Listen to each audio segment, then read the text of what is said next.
Haupa, ni Maidar Auza naiz, haur hezkuntzako irakaslea eta egun Mondragon Unibertsitateak eskaintzen duen hezkuntza bereziko aipameneko ikasleari bai naiz. Eta espero etorkizun hurbil batean ez, PTB gisa jaurdungo duen profesionala ere naizela. Bueno, gaurkoan nire profila, nire ikuspegia, nire ekarpen eta erronka nagusiak barrebeltzen dituen aurkezpen batekin atorkizue. Hurrengo atalean, ni eskolan nor naizen azalduko dizuet. Nire ikuspegiari dagokionez, oinarria ikasle guztien inklusioa eta garapen osoa bermatzeko konpromesuan dago. Hezkuntzaren aldetik hezkuntza ez dut tresna tekniko huts gisa edo ikusten, edo ulertzen baizik eta azkenean harreman eta pertsonen arteko konexioen eraikuntzan dagoen prozesu gisa ez ulertzen dut nik hezkuntza. Kurrikulumaren inguruan, kurrikuluma ez da berez kasunetan aurrak ez du, edo aurrak ez dira zertan ez kurrikulumera egokitu behar gauzak edo kontua izango litzateke kurrikuluma izatea ez aur bakoitzari edo bakoitzera egokitu behar den hori. Ez dut laguntza ulertzen ez puntual, bakartua edo teknifikatua den zerbait bezala. Uste dut aur guztiak, edo aurrak edo ikasle bakoitzak berez komunitate osoaren arreta behar duela eta azkenean nire papera kasu honetan ez izango litzateke prozesu honetan zubilana egitea aurra entzunez, aurra orientatuz edo aurra lagunduz. Ni hemen egoteko 3 arrazoi nagusi edo aukeratu ditut. Lehenengoa begirada izango litzateke, azkenean ni hemen dago hezkuntza berak edo sistema berak muturrean edo bazterrean uzten dituen aurroiei ez, begirada zabal edo begirada oso bat emateko, arreta eta errespetuz emango dena. Bestetik ere justizia sozialean sinisten dudalako eta hezkuntza justizia soziala bermatzeko edo justizia soziala eraikitzeko edo egiteko tresna bezala ikusten baitut. Azkenean aur bakoitza entzun da ulertua maitatu eta ikusia izan behar delako. Eta hori da eskola edo hezkuntza, dira hezkuntza eta eskola. Konpromesuaren inguruan aipatu nahiko nuke azkenean nire eginkizuna ez dela teknikoa. Azkenean konpromiso afektibo eta etiko bat dela eta une oro ematen dela eta presente egon behar dela. Nire begirada edo zein den nire begirada galderari erantzunez, esango nuke nire begiradak azkenean emaitzak baino prozesua bera baloratzen duela.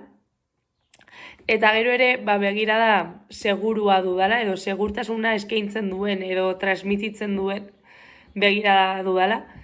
Begirada honek ez du ez normaltasunaren barruko marko horretan ebaluatzen ez da neurgailu hori ere erabiltzen.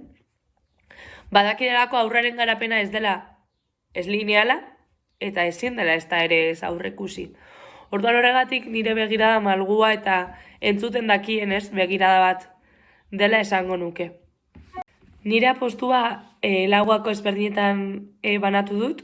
Lehena izango litzatekeena harremana dela hezkuntzaren oinarria. Kasu honetan inklusioa ez da ez protokolo bat jarraitzea, ez araudi bat jarraitzea ez, edo betetzea. Inklusioa harremanetan hasten den zerbait prozesu bat dela uste dut. Aurra ikusia, baloratua, entzuna, kontuan hartua, sentitzen denean hasten da. Eta nire praktikaldian edo nire bizitza profesionalean eta jardutean, harreman horiek dira ez, abia puntu. Azkenean, aur bakoitzaren ondoan egotea, presentzialki egotea, eta presentzia hori sendoa izatea, benetako erreala izatea eta sentikorra, ez? Bigarren puntu bezala jarri nahi nuen laguntza ez dela zuzentze baizik eta ulertzea askotan ez, ematen diren egoeretan bihotzetik eraikitako inklusio batek ez du zertan aurra. Inolaz ere zuzendu nahi. gure azkenean helburu nagusiena bada, aurra ulertzea, aurrorrek dituen egoera horiek eragiten dituztenez faktore horiek identifikatzea, aurren beharrak lehenestea, aurren behar horiek zeintzuk diren ulertzea eta jakitea eta identifikatzea, eta ikusten dugun, edo gurekin gertatzen den, edo ematen den egoera hori, zerbaitek eragindako zehose, edo erantzun bat dela ulertzea, eta ez azken egoera horrekin, ez frustrazio egoera horrekin, edo krisialdi horrekin geratzea. Bestetik, aniztasuna da bia puntu, hau da, aniztasuna ez da ez desbideratze bat, ez da konpondu beharreko arazo bat, ez da inolaz ere baliabide batzuk emanez kudeatu daiteken zehose. Ez, aniztasuna da irakasgai nagusia. Eta berez, inklusioa benetan lortu nahi bada ez, azkenean gure helburu izango litzateke haur bakoitza den bezalakoa edo bere osatasunean onartzea, bere ekarpen propioekin, eta hezkuntza bera horretara moldatzea, ideia horretara moldatzea, eta ez gu hezkuntzara, ez? Eta azkenik, segurtasun emozionaletik garapen kognitibora doan zehose da hezkuntza, ez? Niretzat azkenean, segurtasun emozional gabe ez dago, ez garapen kognitiborik ez ezer. Azkenean, inklusio honek edo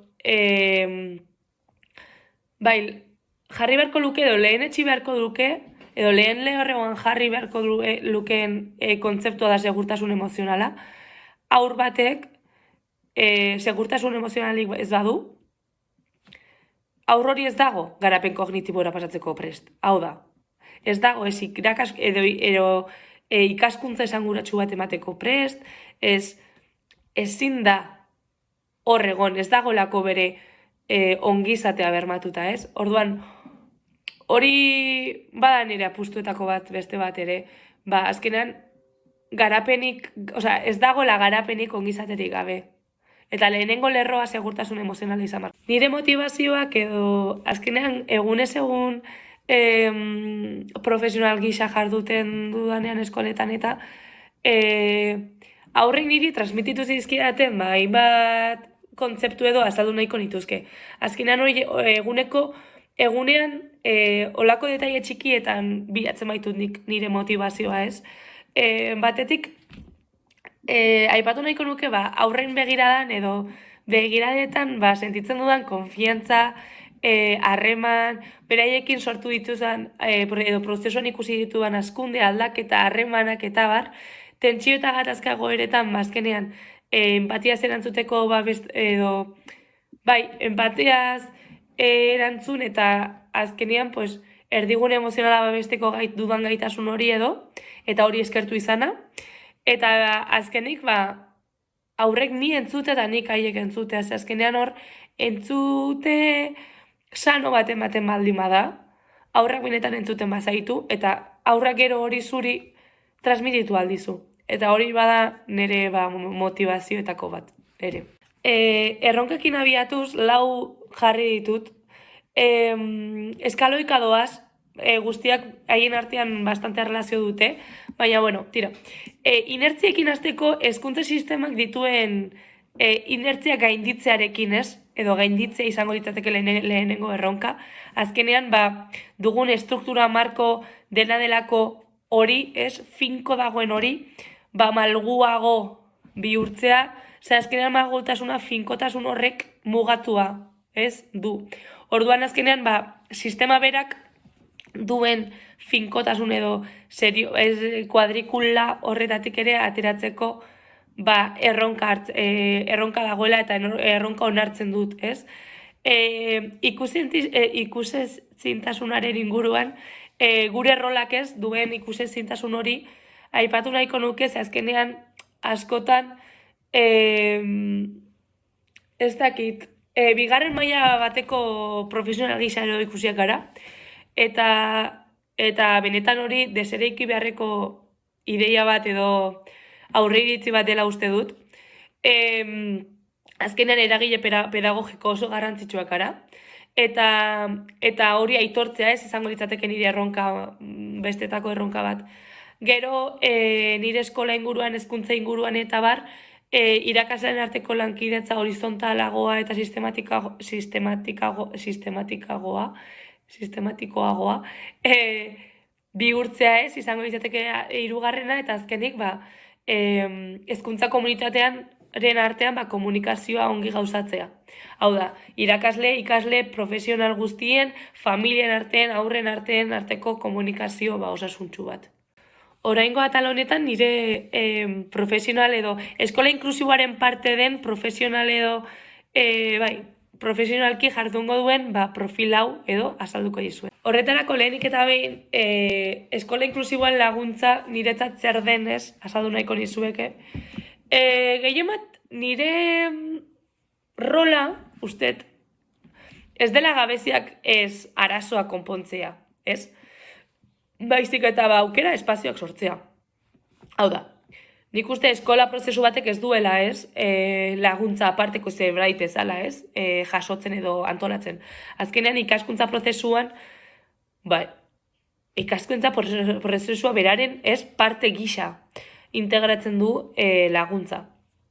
Laguntza ez da berez bakardadea arintzea soilik, baizik eta harremanetan oinarritutako esko hartze bat dela uste dut, eta hortik, honekin ez duki loturik, esparru emozional eta espazial seguru bat, aurrarentzat ere lortzea eta sortzea, ez? Honako hau da nik apoioa ulertzen dudan modua. Azkenean nik uste bidelagun izateak laburbitzen duela oso ongi apoioan nolakoa izan behar denez, azkenean aurrekin jardun behar dugu eta ez aurraren gainean. Orduan, kasu horretan, horregatik bidelagunetik prozesua elkarrekin bizitze hori ez dago. Azkenean ez delako arazoa konpondu eta arazoaz ahaztea ez, bada prozesua elkarrekin bizitzea eta hori dena esparru pedagogiko batetik ez egitea edo aurrera eramatea. Teoria eta praktika uztartuz eta Inclusion Indexak kontuan hartuz edo, 3 ataletan, kultura, politika eta praktikan, ondorioak edo atera ditut. Kultura inklusiboa eraikitzearen kasuan, eskolako giroan ez aurrak baloratuak, onartuak, entzunak eta sentitzea ezinbestekoa da. Eta nik uste nire kasuan hori harremanetan oinarritutako begirada batean gauzatzen dudala. Ze azkenean, esparru fisiko eta emozional bat, emozional seguru batez, garatuz edo eraikiz doaz aurrak girondoan, eta aldi berean nik ere, beraiekin haien burua, euren burua, maitatzeko eta euren buruarengan konfiantza eraikitzeko, oinarria ere bada, ez? Horregatik uste dut eskolak edo eskolaren kultura dela oinarri inklusiboa, inklusioaren oinarri ez. Eta nik uste egunero egin behar den alagin bat dela, aurra entzun, onartu ez epaitze hori ez, eta prozesua benetan ulertu eta baloratzea. Bestetik, politika inklusiboak eraikitzea, kasu honetan uste laguntza eskaintzak ez direla ez, pertsonen borondatearekin edo lotuta egon behar, baizik eta eskolaren egituraren, parte izan behar direla edo sistematizatutako zehose dela ez. Askotan ere praktiketan eta ikusi ditut, sistematizazio honek edo hau ez gauzatzeak dakartzan, azkenean ondorio batzuk, eta adibidez bate izango litzateke, azkenean diagnostiko proba, baztertzeko proba isil moduko batez, sort bihurtzea, azkenean proba bereizgarri bezala, ez? Sortzen dira edo erabiltzen dira. Bestetik, laguntza saioak, erreaktiboak eta ez planifikatuak izatea. Horregatik uste dut, askotan nik politika hauek edo zalantzan jartzen ditu dala, bidegarritasun etikoa lehenesten dudalako teknikoaren aurretik. Orduan, horregatik esan nahi dut, eta esan aipatu dut askotan, aipatu dut, aurkezpenetan askotan aipatu dut, ez dudala laguntza inolaz ere tresna tekniko gisa ulertzen, eskola osoaren balio bezala ulertzen dudalako. Aurraren ongizatea lehenesten duena. Eta azkenik, praktika inklusiboen eraldatzearekin lotuta, inklusioa ez da inolaz ere estatikoa, baizik eta etengabeko prozesu dinamikoa da. Eta horregatik uste dut, azkenean nik, portaera arazo hauek, eskolan gertatu daitezke portaera arazo batzuk, ez ditu ala arazo gisa, ez? Hartzen, baizik eta sistema emozionalaren adierazpen gisa ulertzen ditu dela, eta horiei erantzun pedagogiko sakonago bat ematen saiatzen naizela. Horregatik uste dut praktika, edo eskolan egiten ditugun praktikak, azkenean etengabe usnartu eta egokitu behar ditugula. Ze azkenean aurra ez da praktiketara moldatu behar dena, baizik eta praktika aurren gana, edo aurrekin, edo aurre, bai. Urrengo eta honetan nire ekarpena azalduko dut. Horretarako identifikatutako hutsuneak eta hutsune horiei emango nizkioken proposamenak edo hobetze proposamenak edo azalduko ditut. Identifikatutako hutsuneak honako hauek dira. Lehenik eta behin laguntza errolak ez duen isolamendua, azkenean ez delako, askotan ez delako lankidetzan oinarritzen. Bestetik, diagnosi sistema eta ebaluazio sistemak, ez dakit benetan aurren behaketa erreal bat islatzen duten, arreta emozionala sistematizatuta ez egotea, profesionaleik elkarlanerako duten egitura falta, familia, profesional, ikasleen arteko komunikazio eza, aurren ahotsak sistematizatuta ez egoteak, edo sistematikoki ez jasotzeak, eta eskola kultura aldaketa gabe, azkenean praktikak mugatuak direla.